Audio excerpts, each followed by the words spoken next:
Good morning to the Smith Falls and Ottawa congregations. It's a pleasure to be chatting to you midweek.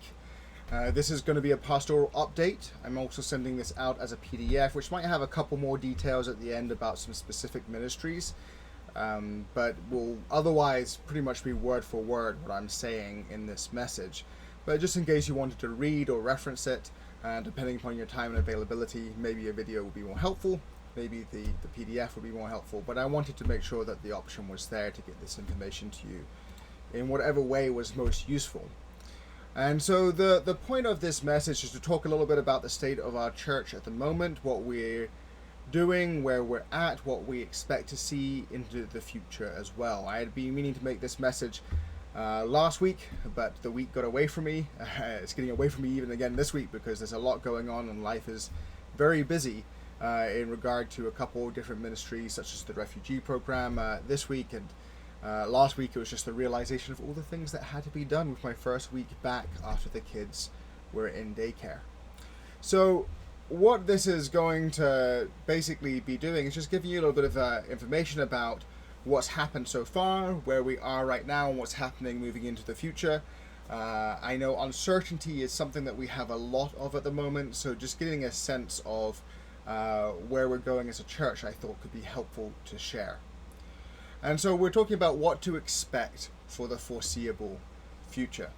And the thing about that phrase, the foreseeable future, the wonderful thing about that is it sounds like you're conveying useful information with such a statement, when in fact you are using a phrase that is intentionally designed to be vague and uninformative. We're essentially saying, the foreseeable future is very, very much a phrase that can be taken to mean any possible length of time, especially in the context of COVID-19, where the future is even more vague. So what do I mean when I tell you that we are going to talk in this update about the future of the Ottawa and Smith Falls congregations for the foreseeable future?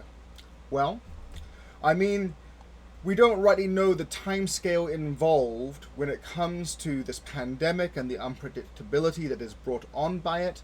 I mean that even if something were to change, there is uncertainty as to whether or not those changes would be lasting. Many other churches have started to meet again.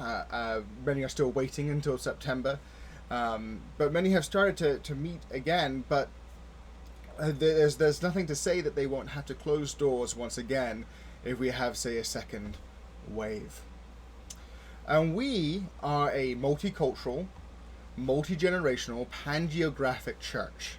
And what I mean by that is that our membership spans from across the city in Ottawa, and for Smith Falls it goes from north of Perth all the way down to near Brockville. We have a hugely a broad area that we minister to and that we have members from. We have members from so many different ethnic groups and their cultural connections through those groups and their relationships that each group has into the broader community, which means that if we were to become the source of the spread of COVID-19 and were to become a super spreader event, it would move swiftly into a lot of different places around the city and around Smith Falls and around the countryside, and it would also hit so many different demographics simultaneously. It would be very unwise for us, I believe, to consider meeting at this stage, and that's probably going to be the case until, as I say, we say the foreseeable future. In my mind, when we use a term like that, and I'm thinking about the church, I'm thinking at least the new year. But we also have a directive from Bill Hall. He sent out a membership letter.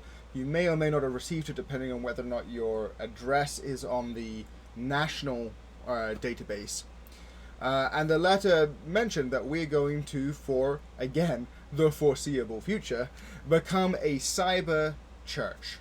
Now, contrary to how it sounds, being a cyber church does not mean that we'll start utilizing a fluorescent pink and green color scheme, worship by singing songs that are written in binary, or install cybernetic implants to allow us to jack straight into a virtual church. More's the pity. But what this does mean is that we will continue to have our services through YouTube, and we will continue to use Zoom to facilitate our online fellowship. And it also means that we will over time need to fine-tune these components of worship that we have. I hear from many of you that you appreciate what we currently have to offer, but I would like to make things yet more accessible, and it's something that we need to keep working on, and I am always open to ideas if you have them. This also means that that those who have not been able to make it to the online services will continue to be missing out on that main message, or at least a recorded component of the message. They will be missing out on the opportunity to fellowship as well. So please keep in mind those members of the church that you know are unable to join us online. Please continue to maintain frequent contact with them and share your love and support throughout this time. In the Ottawa area, we have ended our contract with St. Stephen's. They were very understanding, very loving about our need to part ways at times. I gave them a little bit of a history of the church about the potential move, our intent to move to Sunday long term, but also, in this current era, as we said, we could have started meeting theoretically and then all of a sudden not be able to meet again. And as it is, St. Stephen's remains closed anyway. They're one of the churches that won't be meeting again till at least September, and that's when they will reassess. It doesn't mean that they're going to open up. And so we have taken our equipment, we've put it into storage for the time being until we can find a suitable location once it is appropriate to find one. When we can safely and seriously consider meeting together in person, and once we get that green light from the national office as well to meet again in person. In Smith Falls, Sharon has mentioned to me that the Gallipo Centre, to protect its residents, for those of you in Ottawa, the Gallipo Centre is a massive complex and it has a fair number of people living there, and I would say the majority of them would be very much at risk when it comes to COVID-19. So to protect their residents, they will not be opening their doors anytime soon. You might even say they are not opening them for the foreseeable future. And so we, even just to get our stuff would be a question to some extent with that if we wanted to. But this does mean that we are kind of locked in for the time being to communicating through methods such as these, through the streaming service, through the Bible studies online through Zoom, which we will probably continue to do even when we do meet in person, because they're being quite effective, and I personally enjoy them, the prayer meetings and the Bible study. And it means that we as a community probably need to be willing to plug in more and to find more ways of connecting. I know the times are not ideal, for example, for the prayer meetings, and so I would love to hear some feedback. What are good times for some of you who would like to attend a prayer meeting, but 9 o'clock in the morning, because you work or because of whatever reason, does not work for you? Throw out some ideas to me. Let me know. Text me. Send me an email. Whatever it may be. I want to know what works for our membership. And maybe if I hear enough people saying this is the time that works, we will try to make that happen. Some members have expressed concern that this is a permanent shift. That, what if we never go back to having physical services? And I want to reassure you that I eagerly anticipate a day when we can meet together for a full service once again. I do believe that there is likely going to be a bit of a paradigm shift in the way that we do ministry, the way that we do church. We have the opportunity to rethink, reinvent ourselves. It would be, I think, folly to pass that up. But I also am very aware that as a denomination, and especially within the Ottawa and Smith Falls congregations, we are a communal bunch of people who like to spend time chatting, like to spend time fellowshipping together, like to spend time sharing food together. And there will be a time that we are going to start that up again. The truth is, though, that we still have to use that phrase, the foreseeable future, because we don't really know when that time will be. And so I want to reassure you that we are going to have those services again. Maybe elements of them will change. Maybe we'll always have an online streaming component. I think that would be a great thing for us to develop. But they're going to happen. And although I am enjoying my newfound life as a fame as a YouTuber. I'm still about 2 million subscribers away from that becoming a full-time job, so maybe not along those lines. I've also heard some feedback that not everybody would appreciate my sermons being punctuated by ads for whichever product you most recently viewed through Google.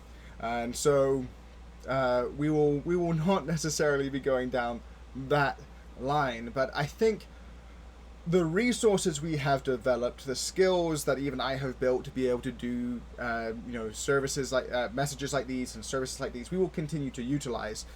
But do not worry, this is not a permanent shift, and that's not something I think you need to fear at this time.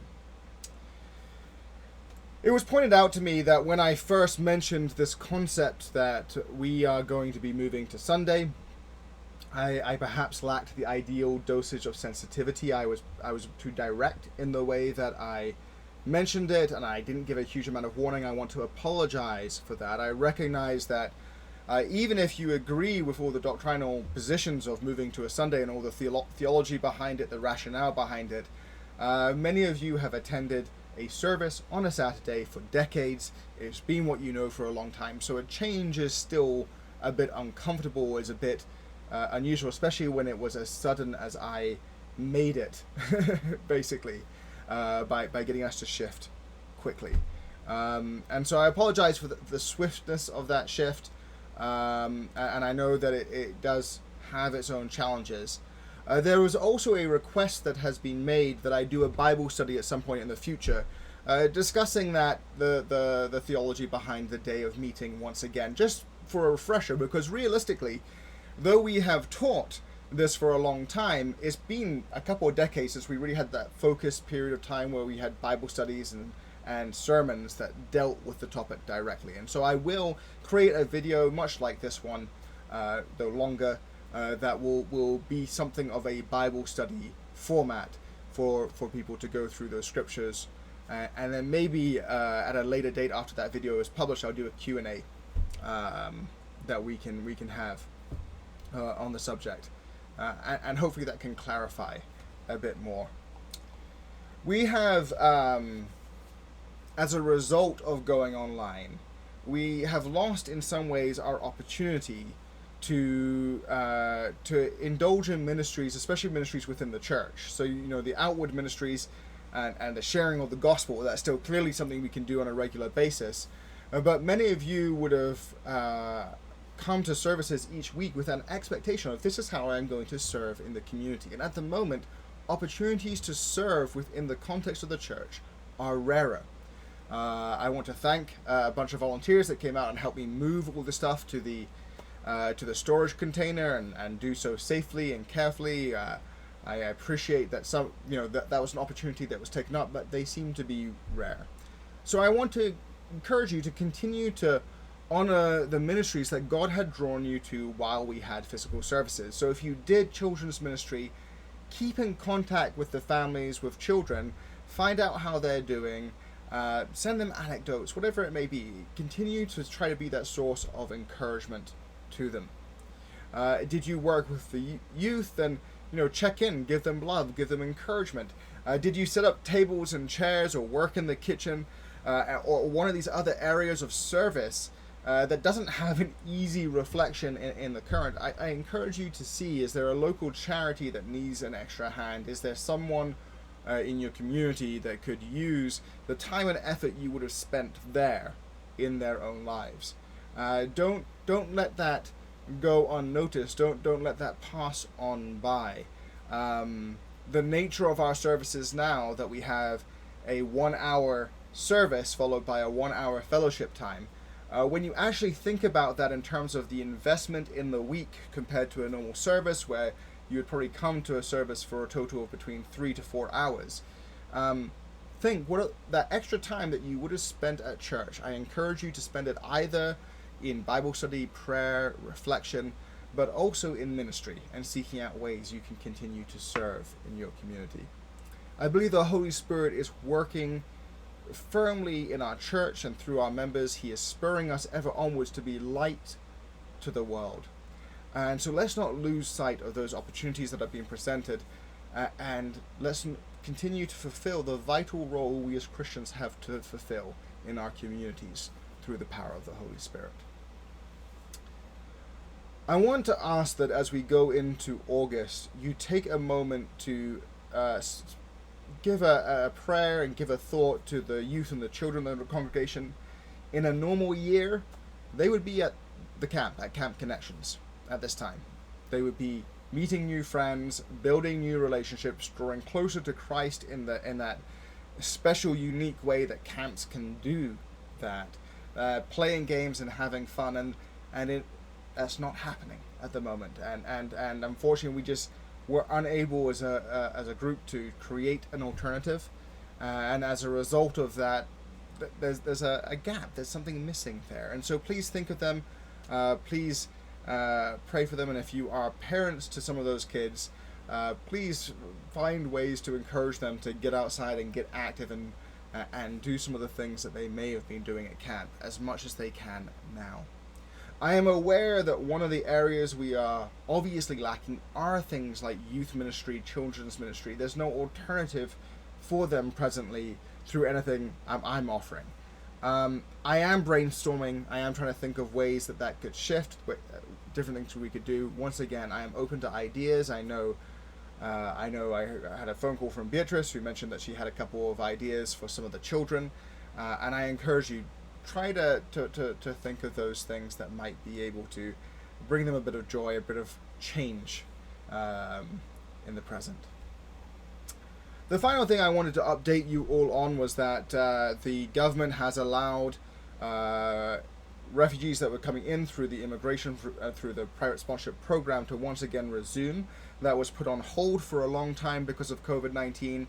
There are a lot of requirements placed upon the person arriving in terms of quarantine, and placed upon us as an agreement holder and those we co-sponsor with, to ensure that the person arriving remains safe, is not a vector for the spread of COVID-19, and at the same time gets everything they need. And it's going to be a lot of work. Please keep the co-sponsors, the people that have family and friends arriving that they now have to find the extra resources to support in an isolated area, maybe in a hotel or something along those lines. Please keep them in mind. Please keep Nova, Bill, Bernie, and I in mind. There's a lot of work that has very quickly piled up in a very short period of time due to the fact that all sorts of things started happening at once. I know that my phone has been ringing off the hook for the past 2 days practically, and I have not been able to answer all those calls, in fact only a fraction of them. And so I just pray for patience as well. If you're trying to get a hold of us, know that there was a backlog for me, certainly. I don't know about Nova, I haven't spoken directly to him about this, but because of having the kids at home, there's a large backlog of work that needs to be done for me to catch up to where I need to be to do what's being done now. And so with the refugee program, I know many of our members will be hoping to get in contact with me to talk about sponsoring families. Be patient, please. It will take time. And also, as I say, please pray for that program in general. There's a lot of work to be done. It's going to be a very challenging period of time to do that sponsorship in, but it is a ministry that is very close to the hearts of our membership, and is a ministry that I believe God has called us to continue to do, because the lives of those refugees we are bringing over has certainly not improved as a result of COVID-19 in the world. And in many cases, perhaps all the more, they have that need to be resettled and to be able to start their new life here. And that's, of course, going to be challenging in our current environment, especially when it comes to employment. So please keep all those things in your prayer. So that's a sense of where we're going. I know it's not necessarily what some people might have wanted to hear. They may have wanted to hear that we were meeting again physically, or we had a clear set date, this is when we're going back. But as with everything in this kind of era of COVID-19, we have to be patient, we have to show prudence and wisdom, and we have to allow ourselves to respect the professionalism and the expertise that has been given to us in terms of advice. And so please keep that in mind, but know that we will once again meet together physically in the future. But until that date, you'll see me on here, and I'll see you at my next message. I'm hoping it will all go smoothly come Sunday. I am going to be giving the sermon from my in-laws' place, so it all just depends how well I can get everything set up and if the internet works well. Hopefully you won't even notice a change, but if you do, that's why. So until then, God bless. I pray that he keeps you all in his loving, mighty hands. Take care, and my love to each and every one of you.